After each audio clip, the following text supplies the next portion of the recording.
प्यारे बच्चों, आपके नीट सीरीज में आज का प्यारा सा मस्त सा क्वेश्चन है जो आपके लिए लाए हैं उस्मानी सर। आपके बेहतर करियर का ख्याल रखते हुए आप हमारे साथ बने रहें, मुस्कुराते रहें, पढ़ते रहें और अपने करियर के लिए अपना अच्छा सपना सजोए रहें। तो बच्चों, आज का प्यारा सा दुलारा सा क्वेश्चन है कुछ इस तरह। A copper rod of length 20 centimeter and cross-sectional area 2 millimeter square is joined with a similar aluminum rod as shown in figure. Find the resistance of the combination between the ends. Resistivity of copper is such ohm meter and the resistivity of the aluminum is such ohm meter. Simple भाषा में समझते हैं बच्चों। हमारे पास यहाँ पे दो rod है, एक कॉपर का एक अल्युमिनियम का है। दोनों का लेंथ सेम है, दोनों की रेजिस्टिविटी डिफरेंट होगा नेचुरली, क्योंकि रेजिस्टिविटी जो होता है वो पदार्थ के सब्सटेंस के नेचर पे डिपेंड करता है। डिफरेंट नेचर का है कॉपर का, अल्युमिनियम का, तो रेजिस्टिविटी डिफरेंट होगा। तो दोनों का रेजिस्टिविटी दिया हुआ है और दोनों का जो क्रॉस सेक्शनल एरिया है वो भी सेम है। क्रॉस सेक्शनल एरिया जो है बच्चों वो भी क्या है, सेम है। This is cross sectional area. ये जो क्रॉस सेक्शनल एरिया है दोनों का सेम है, लेंथ भी सेम है। अब दोनों को हमने इस तरह से कंबाइंड फॉर्म में रखा है, तो अब कह रहा है कि इन दोनों की वजह से दोनों के एंड्स छोर के बीच में जो रेजिस्टेंस होगा वो रेजिस्टेंस क्या होगा, कंबाइंड रेजिस्टेंस क्या होगा, वो हमें निकालना पड़ेगा। तो हम लोग क्या करते हैं, सेपरेटली दोनों रॉड का अलग अलग रेजिस्टेंस निकाल लेते हैं। तो सबसे पहले हम कॉपर के लिए लेते हैं, तो यह लिखेंगे 4 कॉपर यानी Cu। Cu के लिए क्या क्या इंफॉर्मेशन है बच्चे, लेंथ, इसका लेंथ दिया हुआ है, L दिया हुआ है कितना 20 सेंटीमीटर। तो हमें इसको SI में चेंज करना है, तो 20 एंड मल्टीप्लाइड सेंटी बोले तो 10⁻⁻², तो ये हो गया मीटर, SI में आ गया। उसके बाद कह रहा है एरिया, क्रॉस सेक्शनल एरिया यानी A का वैल्यू दिया हुआ है बच्चों वो 2 मिलीमीटर स्क्वायर यानी 2 mm स्क्वायर, यानी 2 और m का मतलब होता है मिली, एक मिली है और एक मीटर है, तो ये मिली का मतलब होता है 10⁻³ को मिली कहते हैं। तो ये मिली हो गया और उसके बाद एक m मिली का वैल्यू रख दिया और एक मीटर के लिए m रहने दिया और इस पर होल स्क्वायर है, तो ये 2 हो गया और ये 10⁻³ और होल स्क्वायर का मतलब पावर से मल्टीप्लाई हो जाएगा बच्चों, तो ये हो जाएगा -6 और ये मीटर स्क्वायर, ये भी SI में कन्वर्ट कर गया। अब उसका रेजिस्टिविटी, कॉपर का रेजिस्टिविटी, तो रेजिस्टिविटी हम लोग रो से दर्शाते हैं, तो ये है 1.7 × 10⁻⁸ ओम मीटर। अब यहां से हम लोग इसका रेजिस्टेंस निकाल लेते हैं। मान लो पहला कॉपर है, इसको 1 कर देते हैं हम लोग। तो अब यहाँ पे जो उनका रेजिस्टेंस का फॉर्मूला होता है बच्चों ρL/A। तो यहाँ पे रो इसका कितना दिया हुआ है 1.7 × 10⁻⁸ और लेंथ दिया हुआ है इसका 20 × 10⁻² एंड डिवाइडेड अपॉन कितना है बच्चों एरिया बोले तो 2 × 10⁻⁶। थोड़ा सा सिंप्लीफिकेशन मांगता है, तो यहाँ से हम लोग करते क्या, 2 से यहाँ पे इसको कैंसिल कर देते हैं, तो ये 10 हो गया। अब हमारे पास जो वैल्यू आया ये आया 1.7 इंटू, अब ये हमारे पास बाकी जो वैल्यू है वो 10 के फॉर्म में है। 10 के फॉर्म में सारे वैल्यू को एक साथ हम लोग कर सकते हैं, उसको ऐसे मैं रफ में बता देता हूँ। जैसे यहाँ बेस 10 है, यहाँ भी 10, यहाँ भी 10, 10 का अंडरस्टूड पावर यहाँ 1 है, यहाँ भी 10 है और नीचे भी 10 है। ये सारे 10 को एक जगह हम लोग इस तरह से करते हैं, जैसे एक सिंगल 10 लिख देना है, ऊपर में देखना है यहाँ -8 है और यहाँ -2 है और ये +1 है, तो यहाँ पे इन पावर को ऐड कर दो, -8 एंड -2 -10 एंड +1, तो ये हो गया -9 अब ये नीचे वाला जो 10 है 10 पावर माइनस 6, इसको अगर हम अप करते हैं तो 10 पावर प्लस 6 हो जाएगा, यानी ऊपर में 10 पावर प्लस 6 है, इसका मतलब यहाँ प्लस 6 ऐड हो जाएगा, यानी 10 पावर माइनस 9 प्लस 6 तो हो जाएगा -3, यानी ये वैल्यू हो गया 10 पावर -3। रेजिस्टेंस है तो इसको हम लोग ओम कहते हैं। ये मिल गया हमको कॉपर के रड के कारण। अब हमें देखना है किसके कारण, फॉर अल्युमिनियम, अल्युमिनियम के लिए देखना है। तो अल्युमिनियम के लिए देखना है वो सारा चीज वही है, डायरेक्ट हमने यहाँ R2 निकालने की कोशिश करा, रो लेंथ अपॉन एरिया, इसका रो है, अल्युमिनियम का रो है 2.6 इंटू 10 पावर -8, और बाकी लेंथ तो सेम है, लेंथ का मतलब हो गया 20 इंटू 10 पावर -2 अपॉन एरिया भी सेम है बच्चों, क्रॉस सेक्शनल एरिया भी सेम है, तो 2 इंटू 10 पावर -6। वन सेकेंड, फिर यहाँ हम इसको कैंसिल कर देंगे, 10 आ जाएगा, तो फाइनली ये वैल्यू, इसका मतलब है कि ये 2.6 आएगा और इंटू 10 पावर -3 यहाँ भी आएगा।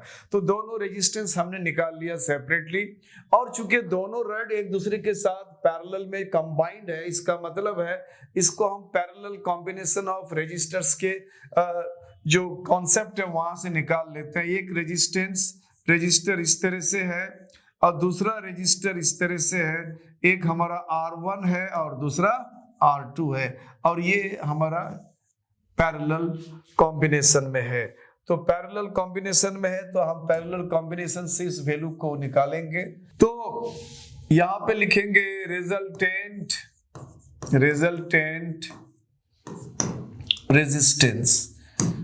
रेजिस्टेंस, ये R इक्वल टू हो जाएगा, दो रेजिस्टर अगर पैरेलल में हो तो हम लोग करते हैं प्रोडक्ट अपॉन सम करते हैं, तो प्रोडक्ट कितना हो जाएगा यहाँ पे R1 इंटू R2 अपॉन सम बोले तो R1 plus R2, R1 into R1 कितना है बच्चों 1.7 इंटू 10 पावर -3, R2 का वैल्यू आ गया बच्चों 2.6 into 10 power -3 divided upon R1 1.7 into 10 power -3 and plus 2.6 into 10 power -3। अब यहाँ थोड़ा सा सिंप्लीफिकेशन है, सिंप्लीफाई कर लो तो आपको वैल्यू आराम से मिल जाएगा। तो हम लोग इसका वैल्यू देखते हैं, सॉल्व कर लेते हैं, क्या दिक्कत है। ऊपर में देखो यहाँ पे मल्टीप्लाई हो जा रहा है, क्या क्या है 1.7 इंटू 10 और ये 2.6 को भी वहीं ले लेते हैं हम लोग, 2.6 और ये 10 पावर 3 है, माइनस यहाँ भी 10 पावर -3 है, डिवाइडेड अपॉन, देखो नीचे में जो है ना ये प्लस है बच्चों, प्लस है, तो हम लोग क्या करते हैं यहां से कॉमन आउट हमारा एक टर्म आता है, 10 पावर -3 कॉमन आउट आता है, तो ये हो गया 1.7 एंड प्लस यहाँ हो गया 2.6। तो अब ये 10 पावर -3 या 10 पावर -3 कैंसिल कर देते हैं, तो ऊपर में हो जाएगा हमारा 1.7 इंटू 2.6 एंड डिवाइडेड अपॉन, ये दोनों को ऐड कर लेते हैं, 6 + 7 13 का 3 हो जाता है 0.1, 2 + 1 3 + 1 4, ये हो गया इतना। अब इसको मल्टीप्लाई डिवाइड करके आराम से आप निकाल लो, आंसर आपका ओम में आ जाएगा।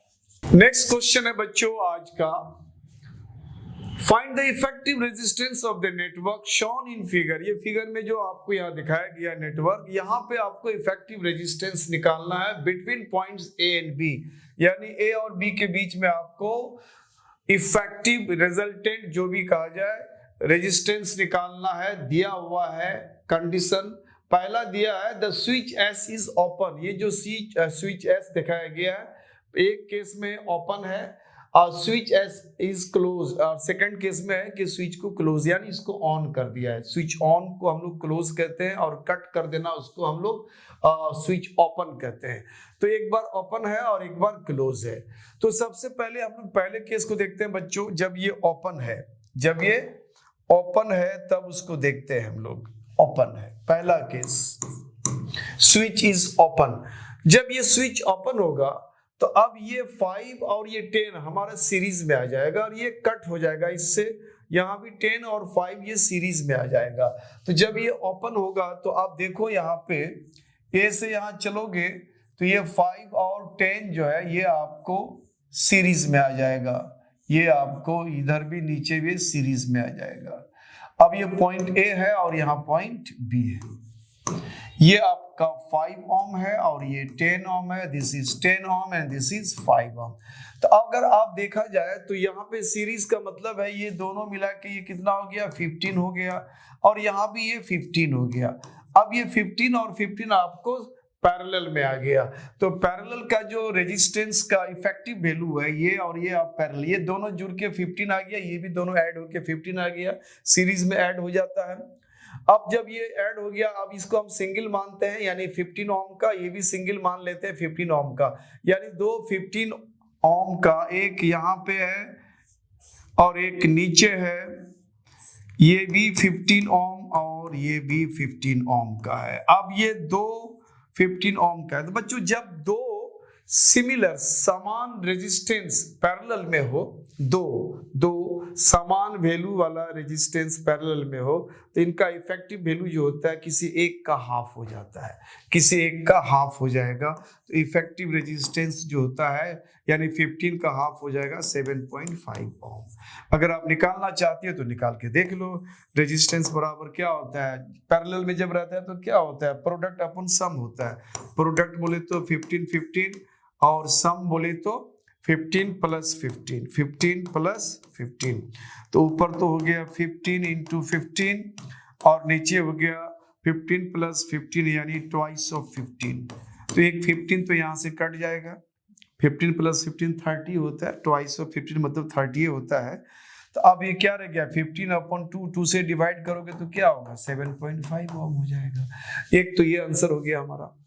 दूसरा केस है बच्चों, दूसरा केस है जब स्विच क्लोज है, जब ये स्विच क्लोज हो जाएगा तो अब ये जो हमारा रजिस्टर से दो सेक्शन में बढ़ जाएगा। एक सेक्शन क्या हो जाएगा, यहां से एक सेक्शन हो जाएगा ये यहां से, और दूसरा सेक्शन यहां अलग हो जाएगा हमारा, यहां पे एक सेक्शन हो जाएगा इस तरह से, और एक सेक्शन हमारा यहां से अलग हो जाएगा, यहाँ हो जाएगा ए, यहाँ हो जाएगा बी, यहाँ पे यहाँ लग गया। तो अब यहाँ पे क्या हो रहा है, इस पॉइंट से हमको बी तक जाने के लिए ये दोनों हमारा पैरेलल में हो जाएगा, ये दोनों पैरेलल, यानी 5 और 15 यहाँ पैरेलल होगा, और 5 और 10 और यहाँ पे 5 और यहाँ पे 10। तो ये पहले ये दोनों आपको पैरेलल में है, पैरेलल में इसको ऐड कर दो सिंगल बन जाएगा, इसको पैरेलल वाला कॉम्बिनेशन लगा दो ये भी सिंगल बन जाएगा, ये सिंगल और ये सिंगल आप फिर सीरीज में आ जाएगा। तो यहाँ पे इन दोनों का निकालेंगे तो यहाँ का क्या वैल्यू हो जाएगा बच्चों, प्रोडक्ट अपॉन सम, यानी 5 इंटू 10 अपॉन सम, सम बोले तो 5 प्लस 10 15, तो 5 3 जा तो 10/3 हो गया, 10/3 हो जाएगा, 5 प्लस 10 को ऐड कर दिया तो 15 हो जाएगा, प्रोडक्ट हो गया 5 इंटू 10 अपॉन, ये हो गया 10 अपॉन इतना। उसके बाद यहाँ पे अगर इसको करते हैं तो यहाँ भी वही हो जाएगा हमारा 10 अपॉन, यहाँ भी 10/3 हो जाएगा, दिस इज 10/3। तो अब ये 10/3 और 10/3 वन सेकेंड बच्चों, जैसे ए से चला और फिर चला, यहाँ पे ए है और यहाँ पे बी है, ये हो गया हमारा 15 10/3 और ये भी 10/3 और दोनों सीरीज में है, सीरीज का मतलब है दोनों ऐड हो जाएगा, ऐड का मतलब दोनों को ऐड करोगे तो ट्वाइस ऑफ 10/3 यानी 20/3 आप डिवाइड कर सकते हो, इसको कर लो। नेक्स्ट क्वेश्चन है बच्चों, calculate the current shown by the ammeter A in the circuit shown in figure. देखो इस फिगर में एक जगह एमीटर दिखाया गया है, कहता है ये एमीटर का रीडिंग क्या होगा, कैलकुलेट द करंट शोन, यानी ये एमीटर कितना करंट का रीडिंग दे रहा है, क्या शो कर रहा है। इसका मतलब है कि इस सर्किट में हमें करंट पता करना है। जैसे यहाँ पे हमारा सेल को दर्शाया गया है, इसका मतलब करंट का डायरेक्शन हमारा इधर ही होगा। तो अब ये करंट कितना होगा ये हमें बताना पड़ेगा। इस करंट को हम लोग I कंसीडर कर लेते हैं, ये हमें निकालना है। तो पहले तो पकड़ा गया कि हमें निकालना क्या है, करंट निकालना है। अब ये करंट निकालने के लिए हमें क्या क्या चाहिए, ओम्स लॉ की बात अगर करें बच्चों तो हमें ये पता होना चाहिए, करंट निकालना है सर्किट में, ओम्स लॉ से V equal to I R होता है, आई आर। तो यहां से करंट अगर हमें चाहिए तो V अपॉन R होगा। करंट इक्वल टू क्या हो जाएगा, V अपॉन R। वोल्टेज यानी हमारे पास जो सोर्स है करंट का, यानी वोल्टेज हमारे पास दिया हुआ है। अब सर्किट का रेजिस्टेंस अगर पता हो जाए तो करंट का वैल्यू निकाल लेंगे। अब हमारे पास जो ये रेजिस्टर्स का एक नेटवर्क दिया हुआ है, तो इसका हमें इफेक्टिव रेजिस्टेंस निकालना है सर्किट के लिए। तो सर्किट के लिए अगर इफेक्टिव निकालना है तो यहाँ पे करंट इन करेगा, कुछ इधर जाएगा। तो इस पॉइंट को हम A ले लेते हैं और इस पॉइंट को यहाँ पे B ले लेते हैं। तो हमें रेजिस्टेंस निकालना between A and B। Resistance between A and B अगर हम निकाल लिया, resistance between A and B अगर हमें पता हो गया तो करंट हमें मिल जाएगा। तो अब इनके रेजिस्टेंस को देखते हैं हम लोग इस सर्किट में। देखो यहाँ पे होता क्या है, जैसे मान लो A पॉइंट से अगर हम चल रहे हैं यहां तक, तो ये पॉइंट और ये पॉइंट और ये पॉइंट एक सिंगल पॉइंट माना जाएगा। यानी ये तीनों पॉइंट को हम एक जगह मर्ज कर देंगे। तो अगर हम यहाँ थोड़ा नेटवर्क को हम लोग जहाँ सॉर्ट आउट करेंगे, तो अब यहाँ पे अगर कोई पॉइंट A लेते हैं हम, तो ये पॉइंट बीच में रेजिस्टेंस नहीं है, तो ये पॉइंट यहाँ हम लाके और इस पॉइंट को यहाँ हम शिफ्ट कर सकते हैं। तो ये दोनों पॉइंट अगर हम शिफ्ट कर देंगे तो अब यहाँ से ये दोनों जो रेजिस्टर है हमारा, ये पैरेलल माना जाएगा इस तरह से कुछ। अब इसको हमने ऐसे कर दिया और यहां से भी हमने इसको ऐसे कर दिया। ये दोनों पॉइंट दिस दोनों को हमने यहाँ मर्ज कर दिया। तो ये 10, यहाँ पे ये 10 आ गया और यहाँ भी हमारे पास 10 है। उसके बाद एक पॉइंट यहाँ C ले लेते हैं हम लोग, A B, इसको C ले लेते हैं। इस पॉइंट को नाम दिया हमने C। अब C के बाद फिर यहाँ का पॉइंट और यहाँ का पॉइंट यहाँ आके मर्ज हो जाएगा। ये दोनों पॉइंट को अगर मर्ज कर देंगे तो यहाँ रेजिस्टेंस भी कुछ इस तरह से होने का, ये ऐसा नजर आएगा। ये हमारा पॉइंट मिल गया B, और ये रेजिस्टेंस हमारा ये 10 है और दूसरा रेजिस्टेंस ये भी 10 है। एक तो हमने इसको ये सॉर्ट आउट किया। उसके बाद हमें A से B जाना है, A से B जाना है। एक रास्ता A से B जाने का, देखो यहाँ से चल रहे हैं कहीं कुछ नहीं है, अब एक रेजिस्टेंस है, उसके बाद कहीं रास्ते में रेजिस्टेंस नहीं आना चाहिए, नहीं है, सीधे B। अब हमें चलना है A से, एक रेजिस्टेंस मिलेगा, उसके बाद सीधे हम B पहुंच जाएंगे।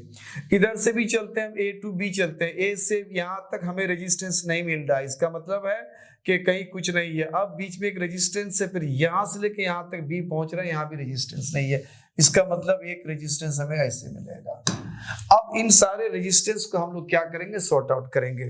तो ऐसे बच्चों टेक्निकली मैंने कहा कि ये 10 और ये 10 दोनों हमारा क्या है, पैरेलल में है। जब दो रेजिस्टर पैरेलल में हो और दोनों ही सेम हो, पैरेलल में और दोनों ही सेम हो, इन दोनों का जो इफेक्टिव वैल्यू होता है किसी एक का हाफ होता है। हाफ का मतलब है कि ये 5 ओम हो गया। इसी तरह से यहाँ भी इसको अगर मान के चलेंगे तो ये 5 ओम हो जाएगा। अब ये 5 ओम और ये 5 ओम, अब ये सीरीज में आ गया। अब ये कुछ इस तरह से आ गया हमारे पास, एक ये दोनों मिला के एक सीरीज में एक कर देते हैं। अब यहाँ A है और यहाँ पे B है, ये 5 ओम है, ये 5 ओम है और ये भी 5 ओम है, और बीच में 5 + 5 बच्चों ये 10 ओम हो गया और ये 5 ओम हो गया। अब ये तीन हमारे पास पैरेलल में है।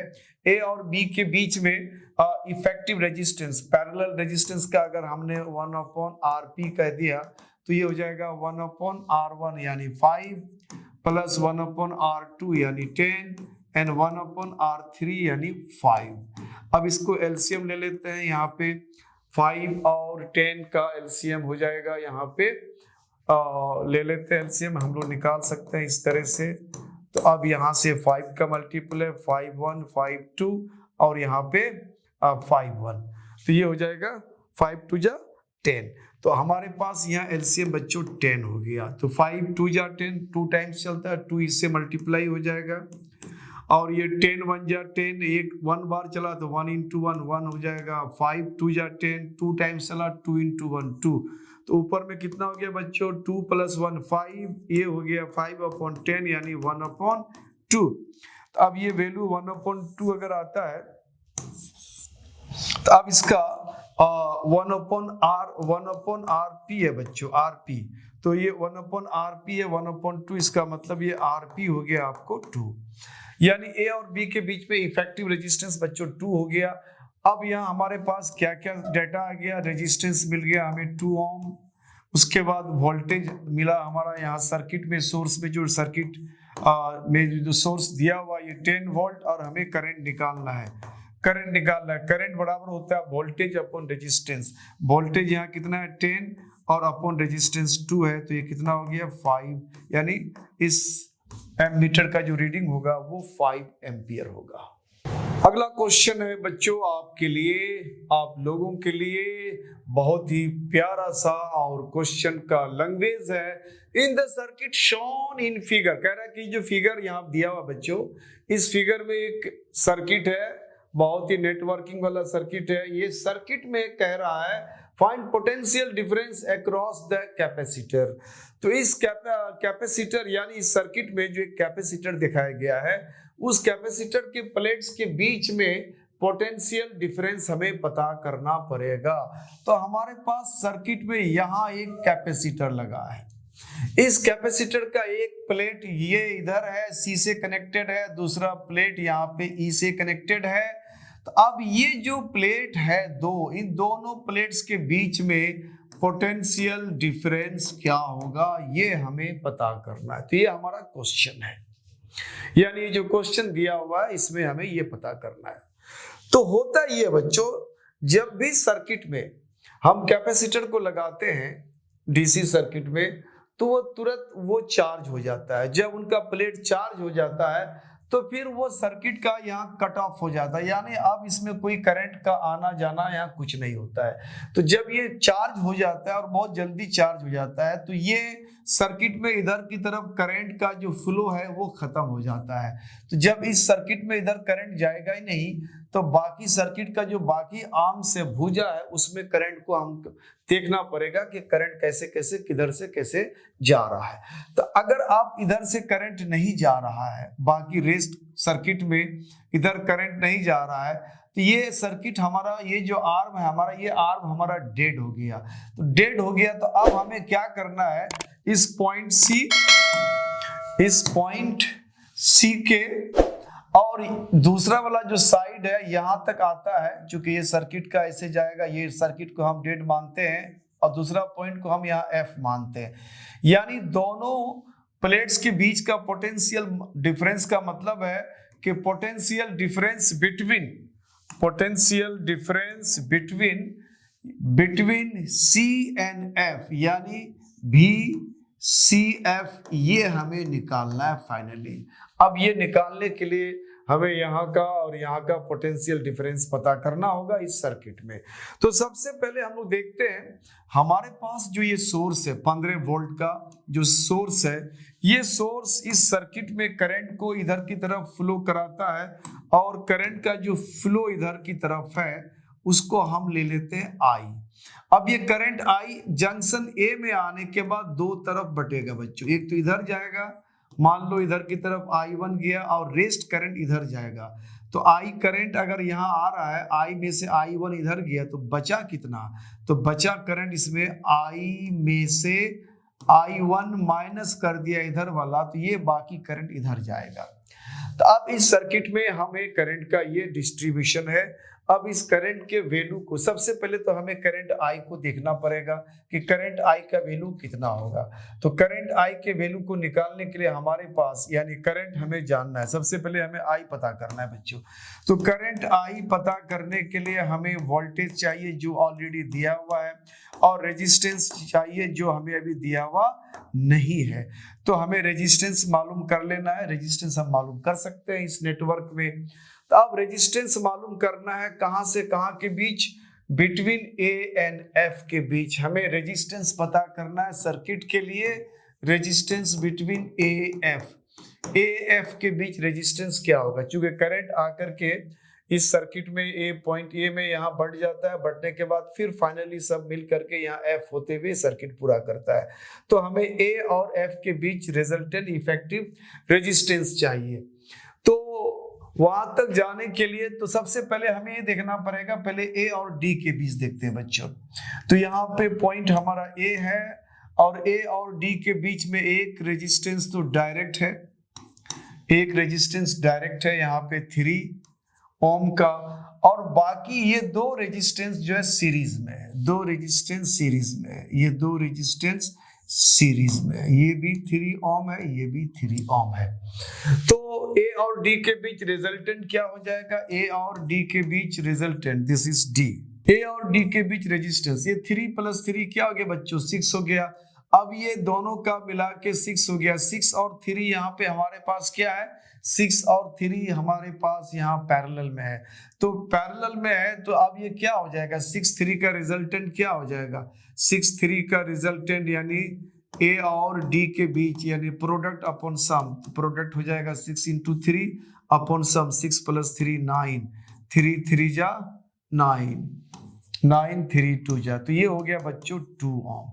यानी ए और डी के बीच में रिजल्टेंट हमारा कितना आ गया, 2 आ गया, और डी और एफ के बीच हमारा यहाँ 3 है। तो अब सर्किट का अगर हम देखेंगे ए से एफ, तो ए से एफ यहाँ पे हमारे पास 2 ही रेजिस्टेंस आता है, यहाँ पे ये हमारा सेल है, ये A to D यानी यहाँ से यहाँ के बीच, इसको D मान लेते हैं, ये A है, this is D and this is F and finally F।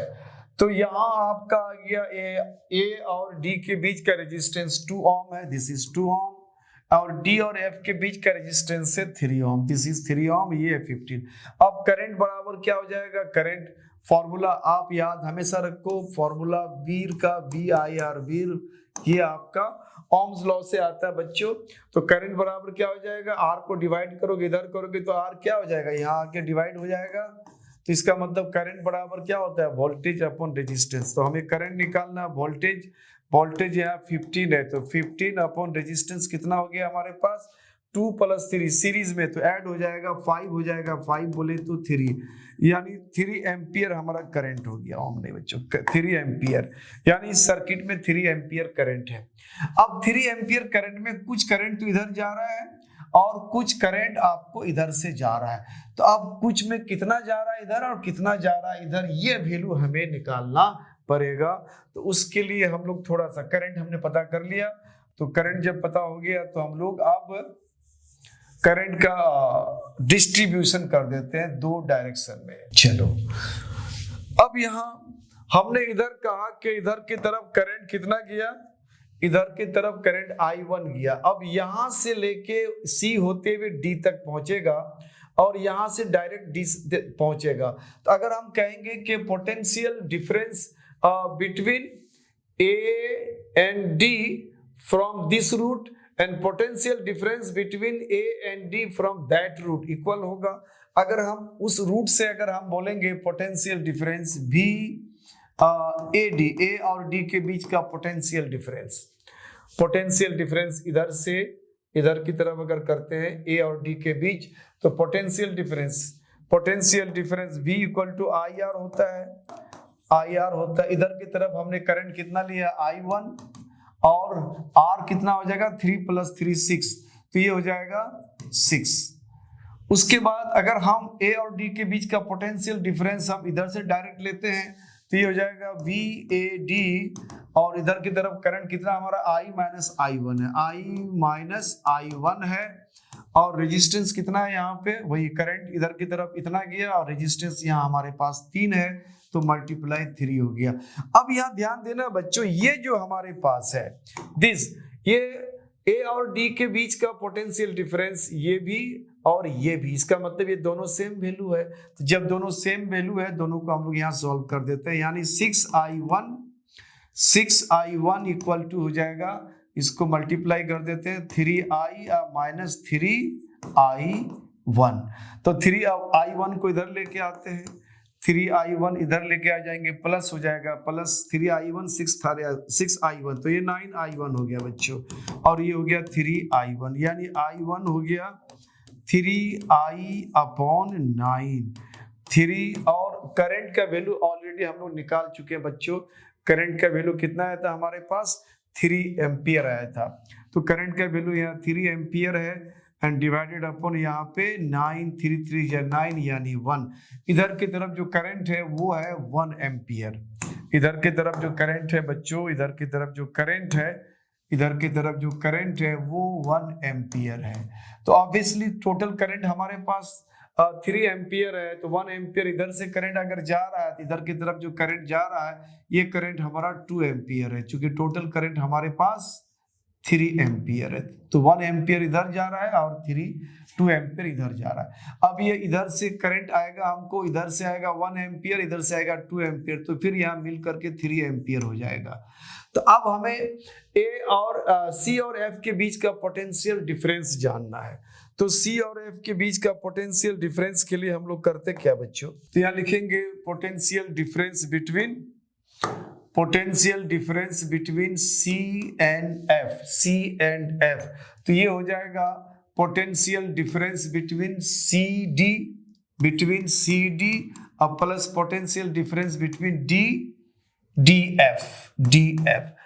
Potential difference between C D इधर की तरफ, तो V equal to I R होता है। इस डायरेक्शन में I, इधर से I कितना आ रहा है, I1 करंट आ रहा है, तो कितना करंट आ रहा है इधर, उधर तो करंट जाएगा नहीं, चूंकि जब ये फुल्ली चार्ज हो जाएगा तो सर्किट इधर बंद हो जाएगा, करंट का फ्लो इधर नहीं जाएगा। तो इधर जो I1 करंट 1 एम्पियर है ऐसे करके आएगा।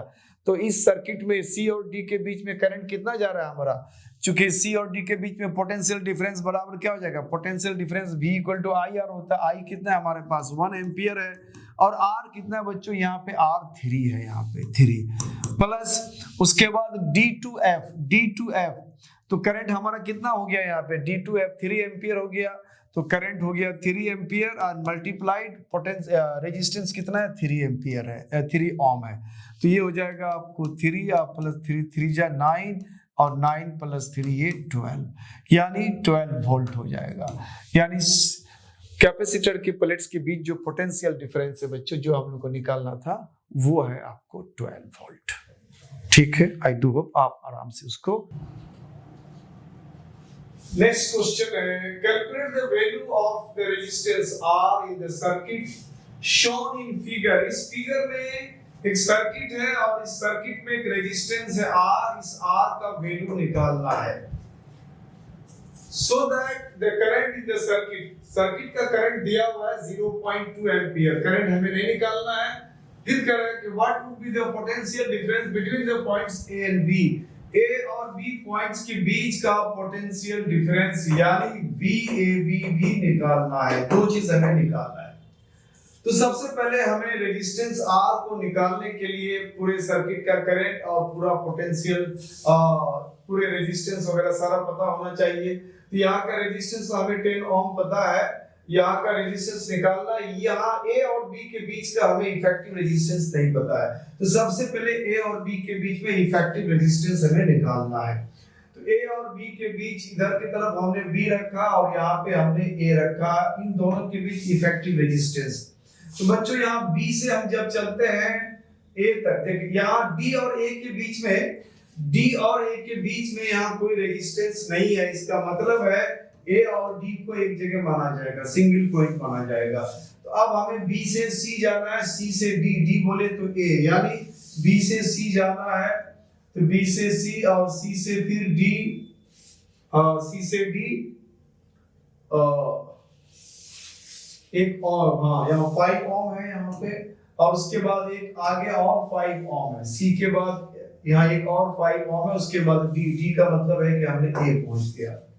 एक तो ये है, दूसरा B से D का मतलब A होता है, A और D एक जगह है। फिर एक है B से D, ये भी, ये 30 ओम है, ये 30 ओम है। This is 5 and 30। फिर B से A, इसका मतलब है कि B से A, फिर एक यहाँ पे हमारे पास कितना है 15 ओम। तो बच्चों अब ये तीनों को अगर देखा जाए, देखो जब आप B से चल रहे हो, B से हमको A के बीच चाहिए, तो B से A पहुंचने के लिए एक रास्ता ऐसे है, B से C चला, C से D, A और D के बीच में कोई रेजिस्टेंस नहीं है, तो A और D को एक सिंगल पॉइंट एक जगह माना जाएगा। तो एक जगह हमने मान लिया। तो B से C चला 5, फिर आगे चला, फिर 5, फिर पहुंच गए हम D यानी A पहुंच गए। B से चला हमने डी कितना 30, बी से डी चला, डी का मतलब ही होता है ए यानी 30, फिर बी से हम डायरेक्ट ए चला, बी से ए चला, ये कितना है 15, तो 5 + 5 सीरीज में बच्चों, तो ये हो गया आपका 10, ये हो गया 10, अब 10, 30 और 15 ये हमारा पैरेलल में है, तो बिटवीन ए एंड बी का इफेक्टिव रेजिस्टेंस हम निकालते हैं। तो उसके लिए हमने कहा चूंकि पैरेलल में आता है तो ये 1 पैरेलल का जो इफेक्टिव रेजिस्टेंस हम लोग सिंबल में लिखते हैं आरपी, आरपी का मतलब effective resistance of parallel combination, और ये होता है 1 यहाँ पे 10 है, और दूसरा बच्चों 1/30 और तीसरा है यहाँ पे 15।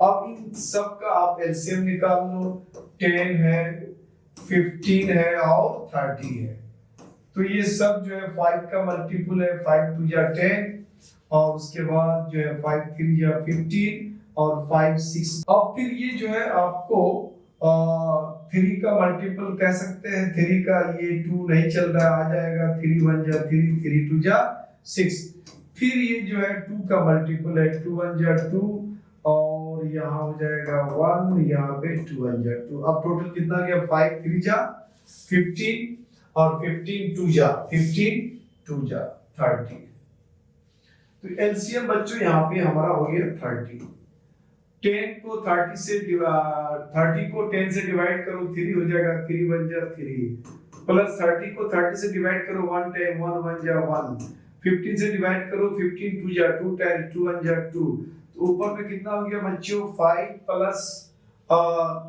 2 प्लस 3 5 प्लस 1 6, 6 अपॉन ये हो गया 30, यानी यहाँ 5 यानी 1/5, या यूं कहा जाए कि आरपी का वैल्यू जो है वो हो गया 5 ओम, यानी ए और बी के बीच जो इफेक्टिव रेजिस्टेंस है बच्चों, इसको हम लोग बोलते हैं resistance between A and B, A and B के बीच रेजिस्टेंस हो गया 5 ओम।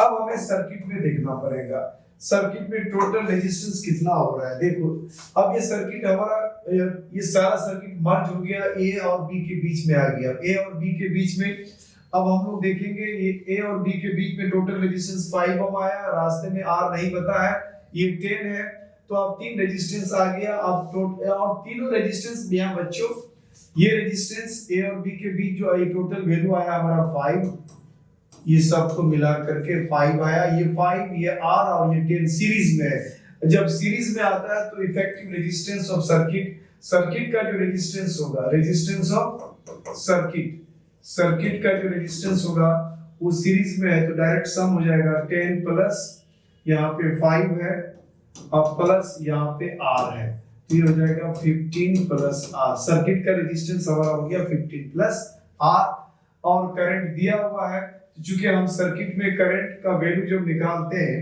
तो ओम्स के लॉ से अगर हम देखते हैं V इक्वल टू क्या होता है IR होता है, तो करंट का वैल्यू होता है voltage upon resistance, voltage upon resistance, तो वोल्टेज अपॉन रेजिस्टेंस यानी करंट हो जाएगा वोल्टेज अपॉन रेजिस्टेंस, यानी करंट है हमारा 0.2, वोल्टेज कितना दिया हुआ है, देखो दो यहाँ पे सोर्स है हमारे पास, एक ये है और एक ये है, दोनों अपोजिट डायरेक्शन में है, जब किसी सर्किट में सेल्स या सोर्स अगर अपोजिट डायरेक्शन में होता है तो वहां पे हम लोग जो रिजल्टेंट वैल्यू लेते हैं डिफरेंस का लेते हैं, डिफरेंस का मतलब होता है हायर से लोअर को घटाया जाता है, तो हायर से लोअर को घटाया 6 और ये हायर है 2 ये लोअर है, तो दोनों का डिफरेंस हो जाएगा 4 हो जाएगा, तो 6 और 2 का डिफरेंस 4 हो जाएगा, तो V की जगह यहाँ 4 आ जाएगा, और रेजिस्टेंस की जगह ये आ गया बच्चों 15 प्लस R। अब थोड़ा क्रॉस मल्टीप्लाई कर देते हैं, तो और थोड़ा सा इसको हम लोग कोशिश करते हैं, 2 का मल्टीपल आ जाएगा 0.1 एंड 2 2 जा 4, अब इसको इधर मल्टीप्लाई कर देते हैं, तो ये हो जाएगा 0.1 मल्टीप्लाई हो जाएगा 15 प्लस R इक्वल टू हो गया 2, अब ये 0.1 जो है ये मल्टीप्लाई इसको उधर कर देंगे, डिवाइड हो जाएगा 15 प्लस R बच्चों यहाँ हो जाएगा 2/0.1, अब ये डेसिमल को इधर कर देंगे तो ऊपर में 20 हो जाएगा अपॉन 1 यानी 20, चूंकि डेसिमल यहाँ करेंगे तो 1 आ जाएगा, तो डेसिमल इधर करोगे तो यहाँ एक 0 बढ़ा देना पड़ेगा, तो यहाँ कर दिया 1 और यहाँ 0, 20 upon that is 20, अब यह 15 प्लस R 20 है, तो R बराबर क्या हो जाएगा 20 माइनस 15 उधर चला जाएगा, ये हो गया 5, यानी इसका जो रेजिस्टेंस है वो 5 है। ए और बी के बीच जो इफेक्टिव रेजिस्टेंस है वो 5 ओम है और ये 5 ओम है यहाँ का। तो इस तरह से हमने ये सारा वैल्यू निकाल लिया। पोटेंशियल डिफरेंस निकालना था, हमें निकालना क्या है, potential difference between point A and B. A और बी के बीच का पोटेंशियल डिफरेंस हमें निकालना पड़ेगा। हमने ए एंड बी के बीच का इफेक्टिव रेजिस्टेंस निकाला है, तो अब हमें पोटेंशियल डिफरेंस निकालना है बिटवीन ए एंड बी। तो निकालते हैं, तो ए और बी के बीच का पोटेंशियल डिफरेंस निकालते हैं। तो बी ए बी ये होता है B equal to I R. Circuit में करंट कितना है बच्चों, तो सर्किट में करंट दौड़ रहा है 0.2 और रेजिस्टेंस यानी हमें यहाँ वाला निकालना है पोटेंशियल डिफरेंस। इस जगह पे रेजिस्टेंस 5 ओम का है, तो 5 ओम हो जाएगा। तो 5 टू 10 यानी 10 का मतलब हो गया 1 या 1 हो गया यानी 1 वोल्ट। ए और बी के बीच का जो पोटेंशियल डिफरेंस है बच्चों ये 1 वोल्ट हो जाएगा। इस तरह से हम लोगों ने आज का क्लास यहीं पे एंड करा और आप हमारे साथ बने रहे। इस तरह से आपको अच्छा से अच्छा मटेरियल मैं आपको प्रोवाइड करूंगा बच्चों फ्री ऑफ कॉस्ट। आप हमारे साइट में आके बेहतर से बेहतर आपका असाइनमेंट मिलने जा रहा है। ये जो कॉम्प्लिकेट सम्स हैं जो न्यूमेरिक्स जनरली आपका नीट एग्जामिनेशन में पूछे जाते हैं, तो ये मैं बहुत कंसेप्चुअल आपको सॉल्व कराता हूँ। इसमें मैं बहुत ज्यादा ओवरलुक करके नहीं चलता हूँ। मैं चाहता हूँ कि आपका कॉन्सेप्ट क्लियर हो और आप इस कॉन्सेप्ट को क्लियर करते हुए आप अपने आप कितना फास्ट और कितना ट्रिकी वे में इसको सॉल्व कर सकते हैं ये आप पर डिपेंड है। मैं चाहता हूँ कि किसी भी स्टेप में कोई भी आपको डाउट नहीं हो, हर स्टेप को मैं क्लियर करता हूँ। तो हमारे साथ आप बने रहें, हमारे चैनल को देखते रहें, सब्सक्राइब करते रहें, दोस्तों को बताते रहें और हमें हौसला देते रहें। आपका हौसला ही, आपका हौसला देना ही हमारा एनर्जी है बच्चों। जितना मैं एनर्जाइज हूँ आपके लिए उतना काम करूँगा। Thank you for watching my channel.